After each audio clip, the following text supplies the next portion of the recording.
हे अर्जुन, तुम श्रेष्ठ पुरुषों में महान हो, पुरुषर्षभ हो। अर्थात साधारण पुरुष ये सहन नहीं कर सकता जो अनुकूलता प्रतिकूलता जनित राग द्वेष हर्ष शोक सुख और दुख है। साधारण पुरुष इसी में पिसता रहता है।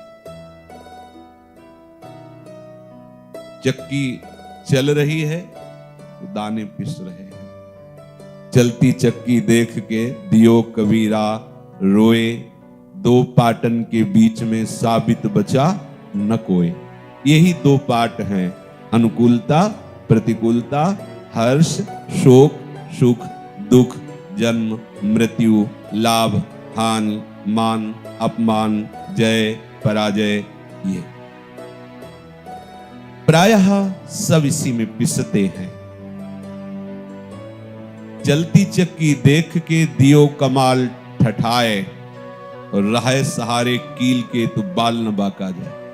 उसी चक्की में जो दाना कील के समीप पहुंच गया, चाहे जितना चक्की चले उस दाना का कुछ नहीं होने वाला। तो मामेव ये प्रपद्यन्ते माया मेताम तरन्ति ते। भगवान की जो शरण में हो गया वो साधारण पुरुष नहीं है, वो पुरुषर्षभ है, वो पुरुषों में श्रेष्ठ है, वो महान है जो सर्वतो भावेन प्रभु की शरण में हो जाता है। प्रभु की शरण में होना बहुत कठिन है। यद्यपि इससे ज्यादा सरल कुछ है ही नहीं, क्योंकि हमारे प्रीतम है, पर कठिनता यही है कि हमने बहुतों को अपना मान रखा है, बहुतों को अपना जीवन मान रखा है, प्रीतम मान रखा है। इसलिए परम प्रीतम प्रभु की शरण में होने में यही बाधा है, जो अन्य भाव अन्य संबंध अन्य विषय अन्य विचार अन्य भाव हैं। हे पुरुषर्षभ, अर्थात पुरुषों में श्रेष्ठ वही है जो भगवान की शरण होकर इस भव समुद्र से निकलना चाहता है, वही सह सकता है। भगवान का जो आश्रित है वो बड़े से बड़े कष्ट को सह सकता है, बड़े से बड़ी अनुकूलता में उसे हर्ष रूपी विकार नहीं होगा, और बड़ी से बड़ी प्रतिकूलता में उसे शोक रूपी विकार नहीं होगा। क्यों? क्योंकि वो प्रभु का विधान मानता है। अनुकूलता प्रतिकूलता में वो नहीं टिकता, वो अनुकूलता प्रतिकूलता के कारण पर पहुंचता है, और सबका परम कारण प्रभु है। वो जब देखता है कि मेरे प्रभु के द्वारा ये अनुकूल या प्रतिकूल विधान किया गया है, और प्रभु के द्वारा किया हुआ विधान परम मंगलमय परम आनंद प्रदान करने वाला होता है, वर्तमान में भले आपको कड़वा लगे, परिणाम उसका बड़ा अमृतमय होगा। इसलिए वो भक्त हर परिस्थिति को भगवतमय समझ करके सह जाता है। तभी जोई जोई प्यारो करे सोई मोहि भावे, ये स्थिति तभी आती है। सुख दुख में सम रहने वाले जिस बुद्धिमान मनुष्य को ये मात्रा स्पर्श व्यक्ति वस्तु स्थान घटना परिस्थिति विचलित नहीं करते, सुख दुख नहीं दे पाते, वो परम पद पर आरूढ़ होने के योग्य हो गया है। वो अमृतत्वाय, वो अमृत पद का अधिकारी हो गया है। बहुत ध्यान देने योग्य बात है। इसी अमृत पद के लिए हर संप्रदाय हर साधना पद्धतियों का वर्णन आचार्य महापुरुषों ने किया है। संप्रदायों की स्थापना और सिद्धांतों का वर्णन करके उस अमृत पद में स्थित होना, उस रस में डूबना, चाहे वो शांत भाव हो, चाहे वो दास्य भाव हो, या सख्य भाव हो, वात्सल्य भाव हो, या गोपी भाव हो, या सहचरी भाव हो, ये सब अमृत पद हैं। सम दुख सुखा धीरम, धीर मनुष्य सुख दुख में समान भाव रखता है। हमें धैर्य धारण ही करना पड़ेगा। जैसे हमें बहुत जोर का कोई रोग हो गया है और हमें दवा मिल रही है जो बहुत कष्ट दे रही है, कड़वी है, पर यह है कि इसे पा लेने से रोग नष्ट हो जाएगा, तो हमें कड़वी लगती है। उसके पाने से कुछ हलचल भी होती है, परेशानी भी लगती है, पर वो दुखी नहीं होता। ध्यान देना, कड़वा लगता है पर वो दुखी नहीं होता, क्योंकि उसके मूल में ये उद्देश्य है कि ये दवा हमें रोग से मुक्त कर देगी। यद्यपि दवा कड़वी है, उसको परेशानी भी लगती है, पर वो सह जाता है। क्यों सह जाता है? क्योंकि उसका उद्देश्य है रोग निवृत्ति। एक कांटा लगा, हमारे पैर में चुभ गया, अब वो बहुत कष्ट दे रहा है। अब उसके निकालने के लिए जब हम किसी से सहयोग लेते हैं तो पहला सहयोग उसी कांटे की आकृति वाला यंत्र होता है, चाहे वो कांटा हो या सुई हो। अब हमारी त्वचा को वैसे ही बेधा जाएगा जैसे कांटा लगा था, पर हमें कष्ट होता है पर दुख नहीं होता, उसकी व्यथा नहीं होती, वो विचलित नहीं हो जाता, हिम्मत करता है, कष्ट करता है, पर उसको रोकता नहीं, उससे द्वेष नहीं करता कांटा निकालने वाले से कि तू मुझे पीड़ा पहुंचा रहा है, द्वेष नहीं करता, दुखी नहीं होता।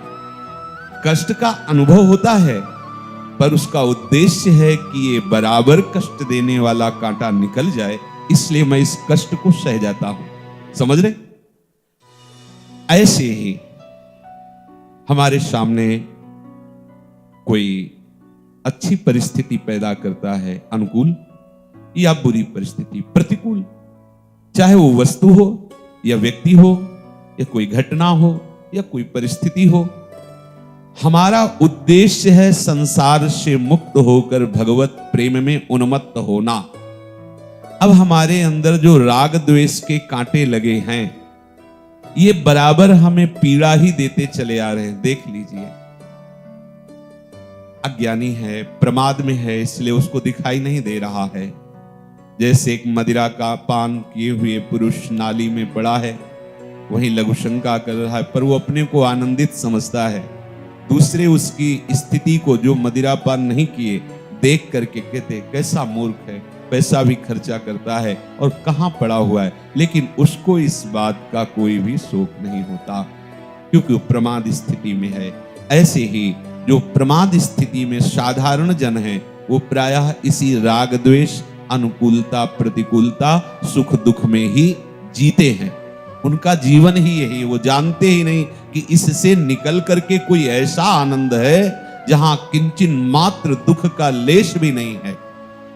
तो प्रभु कहते हैं, यम ही न व्यथ्यन्ते पुरुषम, जो पुरुष इनकी उपस्थिति पर, कोई व्यक्ति, कोई वस्तु, कोई स्थान, कोई घटना, कोई परिस्थिति, उसका जब संयोग होता है तो हमारे हृदय में व्यथा होती है। हर्ष जनित व्यथा या शोक जनित, ये दो ही होती है, चाहे वो वस्तु हो, व्यक्ति हो, स्थान हो, घटना हो, परिस्थिति हो। साधक को अनुकूल परिस्थिति प्राप्त होने पर ऐसा लगता है ये बनी रहे, और प्रतिकूल परिस्थिति प्राप्त होने पर लगता है ये चली जाए। ऐसा हमें प्रायः सबको भान होता है कि हमारा हृदय ऐसा ही मांगता है कि मधुर वचन, प्रशंसनीय वचन बोलने वाला व्यक्ति ही हमारे से मिले, हमें जो अनुकूल पड़ता है वही वस्तु पदार्थ आदि मिले, और भगवान भी हमारे सामने ऐसी परिस्थिति प्रकट करे जो मुझे अच्छा लगे। प्रतिकूल परिस्थिति, प्रतिकूल व्यवहार करने वाला व्यक्ति, प्रतिकूल पदार्थ, ये हमें कभी ना मिले। ऐसा कभी नहीं हो सकता, किसी को नहीं हो सकता, क्योंकि जिसे तुम अनुकूल मान रहे हो या प्रतिकूल मान रहे हो, वो केवल तुम्हारी मान्यता है, ना कोई अनुकूल है ना प्रतिकूल है, एकमात्र सम सम सम वस्तु विराजमान है। पंडिता सम दर्शिना सम, यहां विषमता तुम्हारी मानी हुई है, और मानी हुई विषमता को बाहर से नहीं हटाया जाता, अंदर से ही हटाया जाता है। वो तुम्हारे विचार के द्वारा ही हटेगी, किसी दूसरे के सहयोग से नहीं। दूसरे के सहयोग से यदि हम किसी परिस्थिति का सुधार करना चाहेंगे तो और फंस जाएंगे, क्योंकि अगर कहीं ऐसा हमारे मन में आ गया कि व्यक्ति हमारे अनुकूल है और ये हमारी परिस्थिति में बड़ा अनुकूलता का सहयोग करता है, तो राग हो जाएगा, फंस गए। हमें न किसी से राग और न किसी से द्वेष। हमारा उद्देश्य भगवत प्राप्ति, भगवत प्रेम है। तो हमें इस अनुकूलता प्रतिकूलता का भोग नहीं करना है। अनुकूल परिस्थिति प्रतिकूल परिस्थिति आई है, चली जाएगी। क्यों आई है? हमें सुधारने के लिए आई है, हमें महात्मा बनाने के लिए आई है, हमें भगवत प्रेम प्रदान करने के लिए आई है। पक्का समझ लीजिए।